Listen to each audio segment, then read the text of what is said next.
After a gap of 7 months, the Umiam bridge has been made fully operational from today, allowing the movement of vehicles from both sides, keeping in mind the weight restriction, which is 4 metric ton.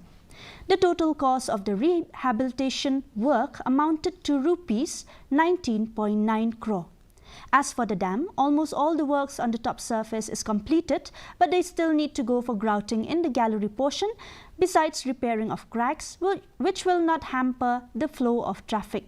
Power Minister A.T. Mondal said, with this rehabilitation and restriction, the lifespan of this bridge has increased for another 2 decades.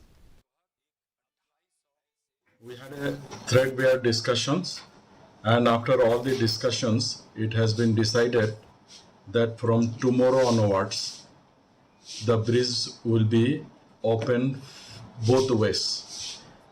And this will be only restricted to, as per the earlier order, restricting only 4 metric ton of vehicles, not above the 4 metric tons. There will be further notification later on, and when that notification will come, I will call you again and explain the situation.